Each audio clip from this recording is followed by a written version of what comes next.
நீங்க நேர்மையாளர் இருந்தால் ஓட்டுக்கு காசு கொடுக்காம என்னை வென்று காட்டு பார்க்கலாம். என்னை வென்று காட்டு. வாய்ப்பில்லை ராஜா, வாய்ப்பில்லை. நீனு என்னென்னமோ தான் நீ பார்த்த என்னையே போட்ட. ஏன் பல்லாயிரக்கணக்கான இளைஞர்கள் அணியணியாக திரள்கிறார்களா சீமான் பின்னால். நான் அவனுக்காக உழைக்கிறேன், அவனுக்காக பேசுகிறேன். அவன் சொந்த என்னை தலைவனாக பார்க்க மாட்டான். தன் உடன் பிறந்தவன் ஓடி வருகிறான். Me too. Me too. Me too. I love you all. I love you to all.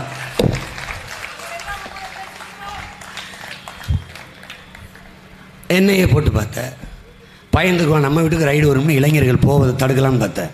அதுக்கப்புறம் தான் பெருங்கூட்டமே வந்துச்சு. ஏன் அஞ்சுவதும் அடிபணிவதும் தமிழன் பரம்பரைக்கே கிடையாது. அதை கவனத்தில் வச்சுக்கணும். பயம் என்பது கோழைகளின் தோழன், வீரனுக்கு எதிரி. கற்பித்தவன் மாபெரும் வீரன் எங்கள் தலைவன் பிரபாகரன்.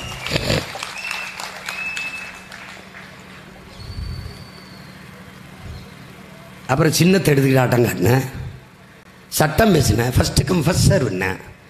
மாம்பழம் அப்படி தான் கொடுத்தியா, ஃபர்ஸ்ட் கம் ஃபர்ஸ்ட் சர்வ்னு கொடுத்திய. சைக்கிள் அப்படி தான் கொடுத்திய.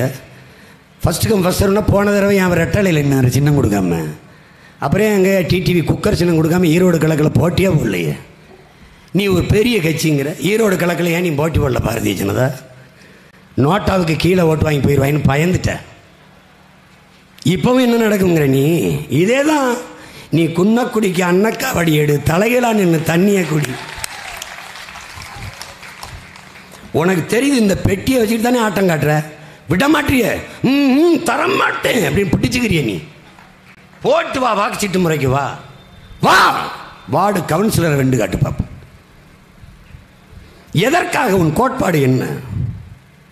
உன் தத்துவம் என்ன? உன் தத்துவம் என்ன? நான் சொல்றேன், பாகிஸ்தான் பக்கத்து நாடு, பசு மாடு, ஜெய் ஸ்ரீராம் கோஷம், பாரத மாதாக்கு ஜெய். இதை தவிர உனக்கு கோட்பாடு? கோட்பாடு? அன்பு தம்பி தங்கைகளே, அறிவார்ந்த பெருமக்களே, ஒரு தலைவன் சாதி மதம் சாமியை பற்றி சிந்திப்பானே ஆனால் அவன் மக்களை பற்றி சிந்திக்க மாட்டான். ஒரு தலைவன் நாட்டையும் மக்களையும் அதன் நலத்தை பற்றி சிந்திப்பானே ஆனால் அவனுக்கு சாதி மதம் சாமியை பற்றி சிந்திக்க நேரம் இருக்காது. நேரம் இருக்காது. சாதி மதம் சாமியை ஏன் கட்டிப்பிடித்து தொங்குகிறார்கள்? மதம் மது குடித்தால் தான் போதை ஏறும், சாதியும் மதமும் சொன்ன உடனே ஏறிடும். அதனால்தான் மார்க்ஸ் மதம் ஒரு அபின் என்கிறார். அது இதயமற்றவர்களின் இதயமடாங்கிறான். யானைக்கு மனிதனுக்கு மதம் பிடித்தால் அழிவுதான் மிஞ்சும் என்ற ஐயா கவிஞர் மேத்தா எழுதுவதை நீ படித்து பார்க்க. அப்ப என்ன கோட்பாடை கொள்வது? என்ன கோட்பாட்டை கொள்வது? என்னிலும் இளையவர்களே, நான் யாருக்கும் அடிமை இல்லை, எனக்கும் யாரும் அடிமை இல்லை. அண்ணல் அம்பேத்கர் கற்பித்தது. நான் உயர்ந்த சாதி என்று எண்ணிக்கொள்கிற பெருமக்களே, உங்களுக்கு கீழே தாழ்ந்தவர் எவரும் இல்லை என்று எண்ணிக்கொள்ளுங்கள். சமூகத்தில் பிரச்சனை இல்லை. ஐயா பெரியார் அவர்கள், மதம், உன் மதம் சிறந்தது வழிபடு, என் மதமும் சிறந்தது வழிவிடு. இதுதான் கோட்பாடு. மதத்திற்கும் அரசிற்கும் என்ன சம்பந்தம்? அது அவரவர் விருப்பம். நீ இவ்வளவு இந்து இந்துன்னு வச்சுக்கிற, நீ பெரிய நேர்மையான இந்து மத காப்பாள. மாட்டுக்கறியை அதிகமாக ஏற்றுமதி செய்கிற நாடு யார் உலகத்தில்? இந்தியா தான். Beef export hey, Hindustan is number 1 hey. ஊரானுக்கு ஊட்டி விடுவேன் ஹே, உள்ளவன் சாப்பிட்டா கொன்னே விடுவேன் ஹே. நம்ம ஹே தான். 24 லட்சம் டன் ஆண்டொன்றுக்கு ஏற்றுமதி செய்யுது. அந்நிய செலாவணி மாட்டுக்கறி ஏற்றுமதியில் தான் இந்தியா சம்பாதிக்குது. எந்த நாடுகளுக்கு ஏற்றுமதி செய்யுது? யாராவது அவ்வளவும் கிறிஸ்தவர் இஸ்லாமியர் நாடுகள். அங்கே ஒன்று ஊட்டி விட்டு மாட்டை பாதுகாக்கிற புனிதர்கள் ட்ரம்ப் வரும்போது 7 வகையாக மாட்டுக்கறியை வறுத்து சமைச்சு பொறிச்சு ஊட்டி விட்டது இவர்கள் தான். தெருவில் வந்தால் பாலை கொட்டுவார்கள், நெய்யை எரிப்பார்கள், மூத்திரத்தை குடிப்பார்கள். கோட்பாடு. உனக்கு சான்று வேணுமா? அனுப்பி வைக்கிட்டா உன்னுடைய வாட்ஸ்அப் நம்பரை போட்டு அனுப்பிவிடு. டே, கீழே விட விளைவிடுறது இல்லைடா மூத்திரத்தை, அப்படியே ஏந்தி குடிப்பாங்க. பாலை கொட்டுவார்களடா, நெய்யை எரிப்பார்கள். உலகத்தில் எந்த நாட்டில் நடக்கிறது இந்த கொடுமை? எங்கே?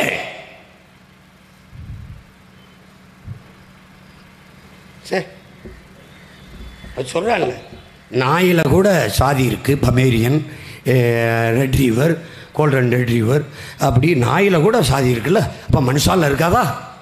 அப்ப என்ன சொல்லுது பைத்தியக்காரா? நாய்க்கு தெரியாதரா நான் நாயின்னு. அதுக்கு பேர் வச்சதே நீதான்டா நாயே. நாயின்னு பேர் வச்சது நீதானே. நான் கோல்டன் ரெட்ரீவர் அப்படி தெருவில் தூக்கிட்டு தெரியுதா? கூட 2 லோஃபா கத்திக்கிட்டு தெரியுதா? ஐயோ, இந்த மனுஷ பைய கூட்டம் ரொம்ப கொடுமையான கூட்டமுங்க. அதான் சொல்றான்ல, கிளாடு புரிங்கோ. நம் தாய் இயற்கை அன்னை சாத கிடக்கிறாள், காப்பாற்ற ஓடி வாருங்கள் என் அன்பு பிள்ளைகளை. ஏன் என்னாச்சு? ஆதியில் நாம் பசிக்கு வேட்டையாடினோம், கிழங்குகளை உண்டோம், கனிகளை உண்டோம், விலங்குகளை வேட்டையாடி உண்டோம். நம் தாய் கண்ணி கழியாமல் கற்போடு இருந்தான். ஆறு ஆறாக இருந்தது, அருவி அருவியாக இருந்தது, ஏரி ஏரியாக இருந்தது, மரம் மரமாக இருந்தது, மலை மலையாக இருந்தது. பிறகு பணத்தாசைக்கு இவர்கள் வேட்டையாட தொடங்கினார்கள். நம் தாய் கற்பழிக்கப்பட்டு விட்டால், 15 வயதிலே 18 வயதிலே பாட்டியாகிவிட்டால், வாருங்களின் பிள்ளைகளை காப்பாற்ற. அதான் வந்து நிற்கிறோம் இங்கே. கிளீன் இந்தியா இருக்கு. கிளீன் இந்தியா ஏன் ஊரில் இல்லை, ஒரு நாட்டில் இல்லை? ஏன் இல்லை? 10 ஆண்டு பசுமை திட்டம், பல கோடி பனை திட்டம் என்று அறிவித்திருக்கிற ஒரே கட்சி நாம் தமிழர் அரசியல் கட்சி தான் இந்தியாவில். ஏன் அதெல்லாம் சொல்லலை? ஏன் சொல்லலை? ஒரு கார் வெளியிடுகிற நச்சு புகையை கட்டுப்படுத்த 6 மரங்கள் தேவை அப்படின்னா எத்தனை லட்சம் கார் ஓடுது? எவ்வளவு மரங்களை நீ வச்சிருக்க? அப்போ நீ சுவாசிப்பது என்ன, காற்றா கந்தக துகளா? எதையும் யோசிக்காத, கண்ணை மூடிட்டு போட்டு. உனக்கு மதம் முக்கியம், ஜாதி முக்கியம். எது போனாலும் என்ன? மணலை அள்ளிட்டு போயிட்டானே, அது போனா போட்டு. சாதி இருக்குல்ல, சாதி. மலையை வெட்டிட்டான், அது போட்டு. நமக்கு மதம் இருக்குல்ல, மதம். கடைசியா மயிரையா திம்ப? எதை திம்ப? அப்புறம் மணலும் மலையும் இல்லை என்றால் மழை எப்படி பெறுவாய்? மலையற்ற நிலம் பாலைவனம். இதை ஏன் படிக்கல நீ? ஏன் படிக்கல? பாலைவனத்தில் எவ்வுயிரும் வாழ முடியாது. அந்த நிலைக்கு உன் நிலம் வரும். முல்லையும் குறிஞ்சியும் முறைமையில் திரியின் நிலம் நடுக்குற்று நல்லியல் விழுந்து பாலையனும் படிமம் கொள்ளும். எத்தனை ஆயிரம் ஆண்டுக்கு முன்னாடி எங்கள் பாட்டன் இளங்க படிட்டான். முல்லையும் குறிஞ்சியும்னா மலையும் காடும் அடிச்சிட்ட. நிலம் நல்லியல் விளக்கும். மலையும் காட்டையும் அடிச்சிட்டீங்கன்னா மருத நிலம் வேளாண் நிலங்கள் நல்லியல் விழுந்து நிலம் நடுக்குறும். எர்த்துக்வாக், பூகம்பம். என்னை வந்து அண்ணே ரங்கமலை ஆடுதுண்ணே அடிக்கடி, ஏதோ சரக்கரக்கு போட்டுருக்கும்டான்னு. நான் வேற என்ன சொல்ற? இவங்க ஒருவேளை அங்கெங்கே கள்ளச்சாராயம் காய்ச்சிக்கிட்டு இருந்தாங்களா என்னமோ அதில் எடுத்து குடிச்சான்னு. போடு உதயசூரியனுக்கு, ரெட்டாளைக்கு, தாமரைக்கு, கை சின்னத்துக்கு. நீ நினைக்கிற அவங்க எல்லாரும் சேர்ந்து எனக்கு ஓட்டு கேட்குறாங்கன்னு தெரியாமல் நீ தெரிஞ்சுக்க. நான் மட்டும்தான் எனக்கு ஓட்டு கேட்குறேன்னு நினைக்கிறியா நீ? இத்தனை தடவை ஓடியாரது மோடி எதுக்கு? வள்ளுவருக்கு நாங்கள் அது கட்டுவோம், இதை செய்வோம், அதை செய்வோம்லாம். ஓட்டு யாருக்கு? எனக்கு தான். தம்பி அண்ணாமலை பயணம் பண்ணார். என் மண் என் மக்கள். அது என்ன அரசியல்? என் அரசியல், தமிழ் தேச அரசியல். என் மண் என் மக்கள் கர்நாடகாவில் நடந்திருந்தா இந்திய அரசியல். என் மண் என் மக்கள் குஜராத்தில் நடந்திருந்தா இந்திய அரசியல், இந்திய தேசிய அரசியல். தமிழ்நாட்டில் என் மண் என் மக்கள் வச்சு நடந்தா என் அரசியல், தமிழ் தேச அரசியல். அப்போ யாருக்கு ஓட்டு? எனக்கு தான். வேலை தூக்குன யாருக்கு ஓட்டு? எனக்கு தான். பணம்பால் தென்னம்பால் தமிழ்நாட்டிலே முதலாக அறிமுகப்படுத்த சொல்ல நான் தான். அப்போ யாருக்கு ஓட்டு? எனக்கு தான். யாருக்கு? எனக்காக தான். ஆடு மாடு வளர்த்தால் நிறைய சம்பாதிக்கிறாரு, ஆடு மாடு வளர்க்க வேண்டும், பாலில் பெரிய பொருளாதாரம். யார்? பிரதமர். எனக்கு தான் ஓட்டு கேட்குறேன். அப்படியே நீங்கள் அண்ணாமலைக்கு ஓட்டு கேட்குறாருன்னு நினைக்கிறீங்களா? ஃபார் மீ, எனக்காகத்தான். அம்மா கனிமொழி யார் தமிழுக்கும் தமிழருக்கும் நல்லா பேசுகிறாங்களோ அவங்களுக்கு ஓட்டு போடுங்க. அவங்களும் எனக்கு தான். எங்கள் ஐயா எடப்பாடி, எங்கள் ஐயாவுடைய எடப்பாடி, தமிழர் உரிமை காப்போம், தமிழ்நாட்டை காப்போம். அது நான் சொன்னது தான், நான் சொல்கிறது தான். அதான் தமிழ் தேசியம். எல்லா திராவிடனுக்கும் இந்தியனுக்கு என்ன பேசுறதுன்னு தெரியல, தமிழ் தேசியத்துக்கு தானாக வந்துட்டான். புரியுதா? தவிர்க்க முடியாத அரசியல் கோட்பாடு தமிழ் தேசிய அரசியல் கோட்பாடு. திராவிடம் தமிழர் அல்லாதவன் வாழ்வதற்கும் ஆள்வதற்கும் கொண்டு வரப்பட்ட ஒன்று. இந்தியம் பெருத்த ஏமாற்று, இருந்ததில்லை, உருவாக்கப்பட்ட கற்பிதம். தமிழ் தேசம் என் மொழி என் இனம் கலை, பண்பாடு, இலக்கியம், வரலாறு, என்னுடைய நிலம், வளம், என்னுடைய வழிபாடு, இவற்றையெல்லாம் காப்பது, மீட்பது, பெண்ணிய உரிமை, பொருளாதார வளர்ச்சி, தொழில் வளர்ச்சி, கல்வி, கல்விக்கேற்ற வேலை, வேலைக்கேற்ற சம்பளம், காட்டு வளம், கனிம வளம், நீர்வளம், நிலவளம், மலைவளம், கடல் வளம் எல்லாவற்றையும் காப்பது. இதற்கு ஒரு அரசியல் தேசம், தமிழ் தேசம், தமிழ் தேச அரசியல்.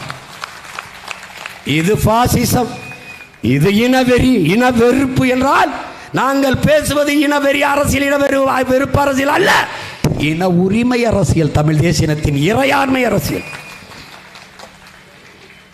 மாநில உரிமை, மாநில தன்னாட்சி, மாநில உரிமை என்றால் மாநில உரிமைகளில் முதலான உரிமை அந்த மண்ணின் மகனே அந்த மண்ணை ஆள்வதுதான் மாநில உரிமையின் முதன்மை உரிமை. நான் தமிழ் தேசம் பேசுவது தீங்கு, அது நேசன், ஆன்டி நேசன், தேச துரோகம், பாசிசம். அப்ப தெலுங்கு தேசம் என்று நாங்கள் பிறக்கிறதுக்கு முன்னாடி ஒருத்தர் கட்சி ஆரம்பிச்சார்ல, அந்த கட்சி இன்னும் இருக்குல்ல, அவரோட என்ன இதுக்கு கூட்டு வச்ச? இப்போ வச்சிருக்க தெலுங்கு தேசத்தோட, தெலுங்கு தேசத்தோட ஏன் இந்த கட்சிகள் கூட்டணி வைத்து தேர்தலை சந்திக்கிறது? தெலுங்கு தேசம் இனிக்கும் தமிழ் தேசம் கசக்குமா? அது வாழைப்பழம், இது வேப்பங்காய, என்னது மலையேறி போயிட்டுது, எப்படி மோதுறதுன்னு தெரியல. அந்த இடத்துல கூட்டத்துக்கு கட்டாலும் கொடுக்க முடியாதுங்க, நிறையா கூட்டம் கூடிடும், பிரச்சனை ஆயிரும். எங்கேயாவது சந்துக்களை ஆள் நடமாட்டம் இல்லாத இடத்துல பேச்சுள்ளு பேச்சுருது. நாங்கள் ஓட்டு கேட்க எங்களுக்கு அனுமதி கொடுக்குறது, குறுக்க அவங்கள அனுப்பி விடுறது, அவங்க ஒரு சின்னத்தை கத்திட்டு போவாங்க. இந்த அநாகரிகம்லாம் இப்போ தான், இந்த திராவிட ஆட்சியில் தான். பயந்து நடுங்கிற ஒரு கட்சியில் கிடைக்கிற, கையில் கிடைக்கிறதெல்லாம் அள்ளி பைக்கில் போட்ட மாதிரி ஒரு ஓட்டு 2 ஓட்டு வச்சுருக்கலாம் கூட சேர்த்துக்கிட்டு கூட்டணி. தமிழ்நாட்டில் ஒரு கட்சி கொடி தனியாக பறக்குதுன்னா அது தலைநும் பிடிச்ச புலிக்கொடி மட்டும்தான்டா. உங்கடா நான் தான் சொன்னடா, சாப்பாட்டில் மட்டும்தான் கூட்டு பொரியல், சண்டையில் தனித்துத்தான். நாய் நரி எல்லாம் வேட்டையாடும் போது 4 நாய் சேர்ந்து போது நல்லா இருக்கும். புலி இன்னும் 2 புலி என் கூடவா வேட்டைக்குனா நல்லா இருக்காது. புலி தனியாக போய் வேட்டையாடினா தான் நல்லா இருக்கும். எதற்கு இவ்வளோ உறுதி? உண்மை நேர்மை இருக்குது, உறுதியாக இருக்கும். மக்களை நேசிக்கிறோம், எங்கள் அன்பை கடத்துகிறோம். என்னைக்கு எங்கள் அன்பு என் மக்களுக்கு புரியுதோ அப்போ நாங்கள் தான் இருப்போம், நாங்கள் வெல்வோம். அவர்களுக்கு தெரியாதா இந்த பிள்ளைகள் எவ்வளவு பேரன்பு கொண்டு இந்த மண்ணை, மக்களை நேசித்து நிற்கிறார்கள் என்று? என் மக்களுக்கு தெரியாதா? ஒரு வலிமையும் இல்லை. பரம்பரையாக ஆட்சி அதிகாரத்தில் இருந்தவர்கள் வாரிசு இல்லை. ஒரு கட்சியிலிருந்து பிரித்து கொண்டு கட்சி ஆரம்பிக்கவில்லை. ஒரு கட்சியில் நியமன தலைவர்கள் இல்லை. இது நாங்கள் உருவாக்கிய குடி, இது நாங்கள் வகுத்த கொள்கை பாதை. எங்கள் ரத்தத்தை வேர்வையாக சிந்த வைத்து எங்கள் மூச்சை பேச்சாக்கி உணர்வு சூட்டை ஏற்றி ஒன்று திரட்டிய கூட்டம் நாம் தமிழர் என்ற அரசியல். எங்கள் மொழியை, இனத்தை, மண்ணை, மக்களை பேரன்பு கொண்டு நேசிக்கும் எழுச்சி மிக்க இளைஞர்களின் கூட்டம் நாம் தமிழர் என்ற அரசியல் படை.